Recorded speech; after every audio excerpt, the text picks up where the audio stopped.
pengen ke masa lalu, pengen balas dendam sama mantan.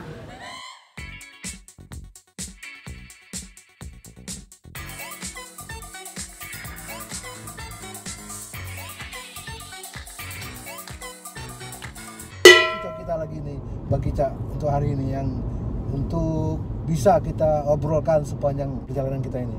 Jadi begini Bung, aku sedang tertarik Ya, untuk berdiskusi soal hidup dan segala hal yang terkait dengan hidup hidup dan dan segala hal. terkait dengan kehidupan. Ya. Artinya kehidupan dong. Betul. Ya, gimana tuh gimana? Jadi begini, sebenarnya ini aku mengadakan semacam sosial eksperimen ya, Ya, dengan melontarkan 3 pertanyaan simpel kepada beberapa orang ya, beberapa teman-teman ya, kerabatnya. Pertanyaannya itu adalah apa itu hidup, untuk apa itu hidup, dan apa yang menjadi prioritas hidup. Gitu. ya. 3 pertanyaan pokok. 3 pertanyaan pokok. Hmm. Jadi begini, Ya, hal yang kutangkap ketika aku bertanya, responden untuk 3 pertanyaan itu butuh jeda yang lama untuk menjawabnya. Dan ini beda sekali dengan ketika aku bertanya apa itu makan, untuk apa itu makan, apa yang menjadi prioritas untuk dimakan. Itu spontan mereka bisa menjawab. Artinya apa? Coba Bang Kica bahas. kalau sepintas saya bisa menyimpulkan kalau orang ditanya mengenai hidup, kemudian dia perlu merenung, perlu berpikir, ya karena pertanyaan ini jarang diajukan. Termasuk saya sendiri juga akan sulit juga menjawab. Tapi mungkin Bang kita sudah mencari arti hidup itu apa. Mungkin kita berbagi aja di sini. Jadi begini, sebenarnya aku kembali kenapa aku sangat tertarik gitu. Ya. Karena aku menganggap bahwa yang paling penting dalam hidup ini adalah hidup, gitu kan. Bagaimana mungkin kita tidak tahu mendeskripsikan apa itu yang paling penting itu, kemana yang penting itu mau dibawa dan untuk apa, begitu ya. Ya. Jadi menurut aku begini, sebenarnya hidup ini kan sekarang sedang berlangsung, saat ini kita hidup, Betul. ya kan? Analoginya kita ini naik mobil, Ya. oke? Tadi kita keluar dari rumah, apa yang terjadi kalau kita naik mobil dan kita nggak tahu arah?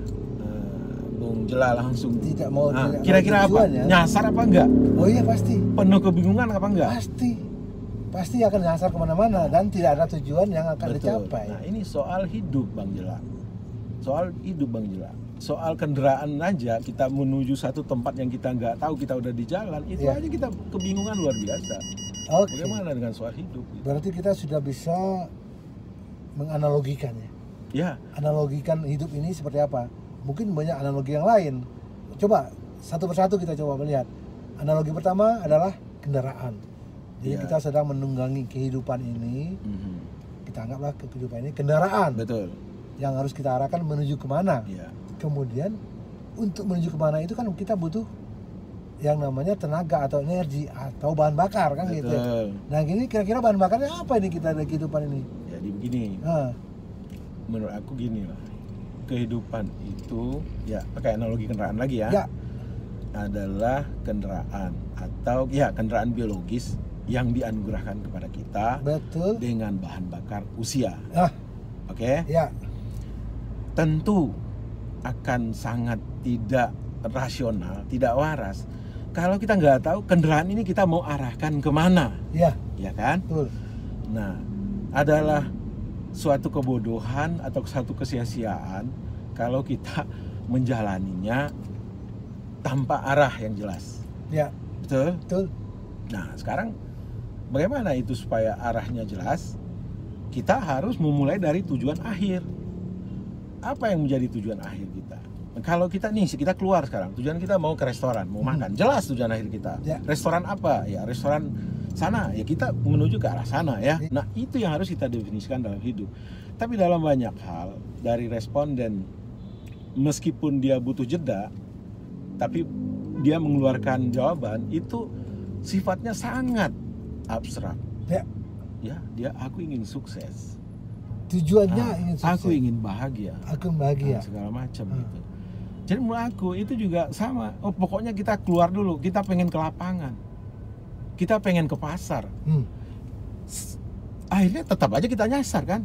Nyasar. Kalau kita naik kendaraan nih, kita mau ke pasar. Pasar mana? Harus kita tentukan pasarnya, harus kita tentukan lapangannya, harus kita tentukan restorannya. Oh, Begitu juga setuju. dengan hidup. Kita ingin sukses. Sukses di bidang apa? Ya, Ya kan? Harus jelas, harus konkret. jelas. Konkret. Nah, setelah itu jelas, lalu kita cari bagaimana supaya kita sampai ke sana. Tentu kita baca literasi, atau kalau yang sifatnya profesi kita sekolah, Ya. kita belajar dengan maksimum. Itu saja tidak cukup. Kita cari orang-orang sukses yang pernah sampai di tempat itu, Iya. ya kan? Kita baca biografinya kalau dia udah punya buku, atau kita datangin, kita minta petunjuk, kita minta nasihat segala macam. Gimana menurut Bang Jela itu? Oh, bagus sekali kalau begitu ya. Artinya kita tidak bisa menjalankan hidup ini dengan learning by doing ya. Oh iya, jelas. Learning by doing itu kita belajar sambil mengerjakan. Betul. Alangkah baiknya kita hidup mesti berbekal pengetahuan, baik itu di sekolah maupun pengetahuan yang ada di alam ini. Alam terkembang jadi guru kata orang Padang.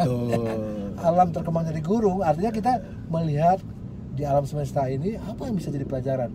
Tapi itu kan butuh waktu bagi kita. Nah, mungkin itulah tadi ya perlunya sekolah, perlunya kita mempelajari riwayat orang sukses. Betul. Kemudian supaya untuk menghindari terjadinya kehidupan yang sifatnya trial and error.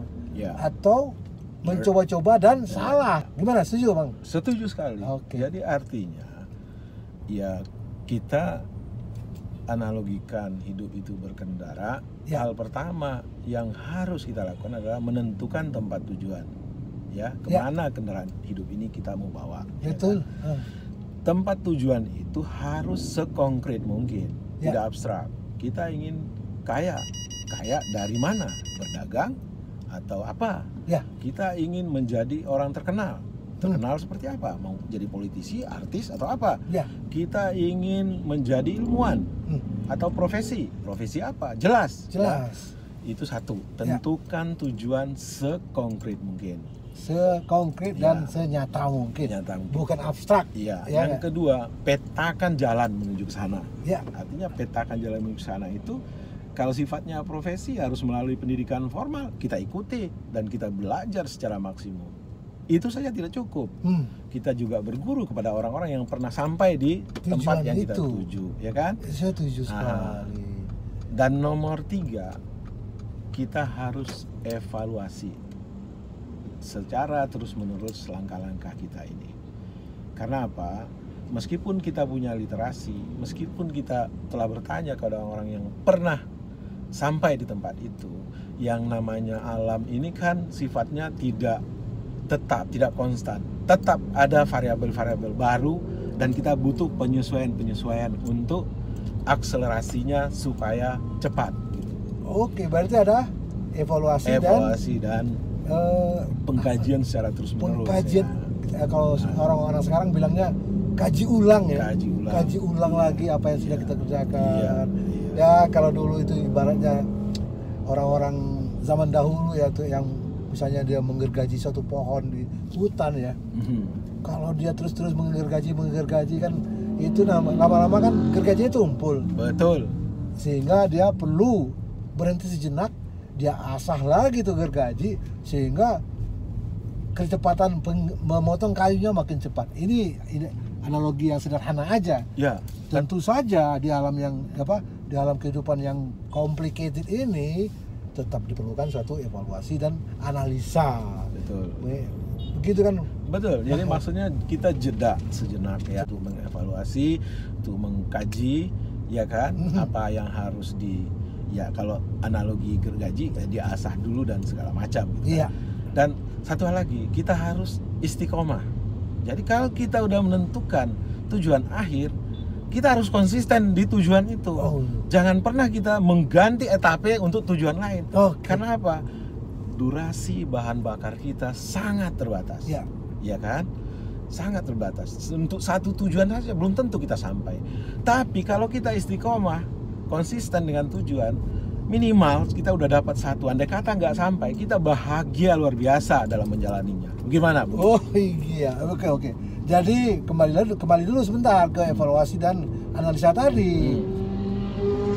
Kalau memang kenyataannya yang kita jalanin sudah mentok, sudah buntu, ya tentu kita harus move on, harus mencari jalur alternatif, kan begitu? Ya, artinya jalan boleh berubah karena keadaan, tapi tujuan harus tetap sama, kan gitu ya? Betul. Terus ada lagi nih yang bilang bahwa hidup itu seperti orang berjudi. Gimana itu Bang Jela? Bisa nggak dijelaskan apa maksudnya? Nah ini kembali lagi analogi lagi ya, bukan boleh lah bilang analogi juga.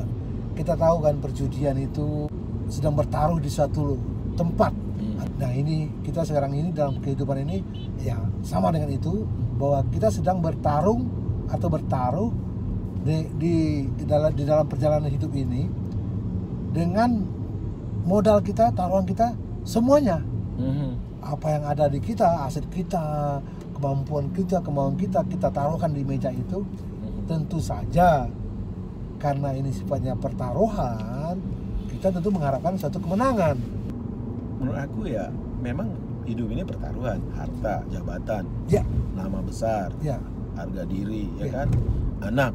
Ya, menurut aku di antara komponen aset tadi, komponen taruhan tadi, taruhan yang paling besar itu harganya, nilainya adalah anak-anak, ya, anak-anak generasi berikutnya kita. Ya. Jadi artinya kalau hidup ini perjudian, maka jangan jadikan anak-anak sebagai taruhannya. Terlalu berisiko dan terlalu besar ongkosnya buat kita. Ya kan, buat peradaban, buat masa depan kemanusiaan. Betul, untuk ya paham. Ya. Begini Bang Jela. Jadi ada eksperimen berikutnya yang kita lakukan. Jadi sebelum dialog ini kita lanjutkan, ada baiknya kita ajak dulu teman-teman untuk menyaksikan eksperimen berikut. Ya.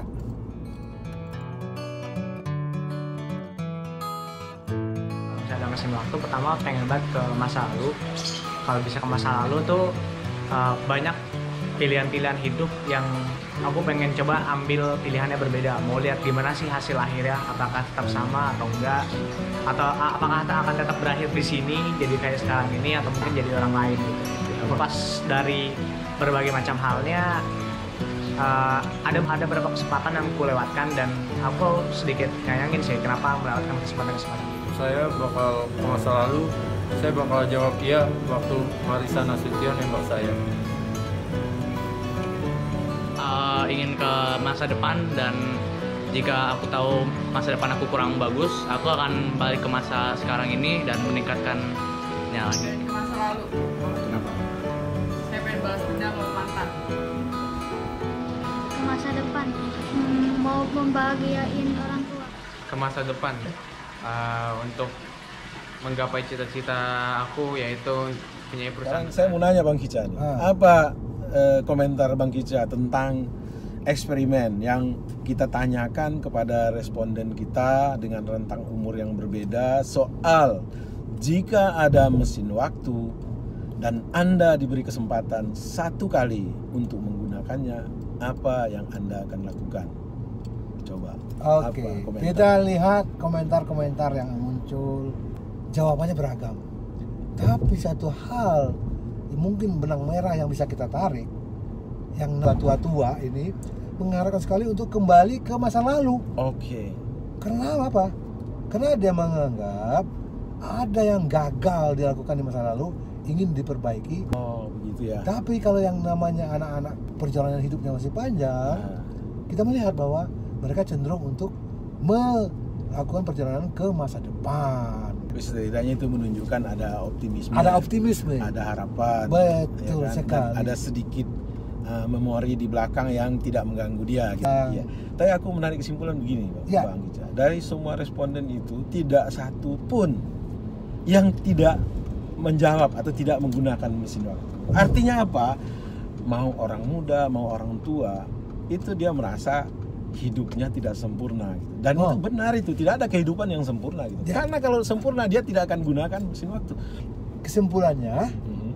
bahwa hidup atau kehidupan yang kita alami ini tidak akan pernah sempurna. Setuju? Sepertinya beberapa ratus meter di depan kita udah sampai di restoran yang kita tuju nih, Ya, Angela. betul. Dan kita berharap juga untuk hidup yang memang susah dikonkretkan, kita juga bisa, atau semua pihak bisa sampai di tempat yang menjadi impiannya, tujuannya.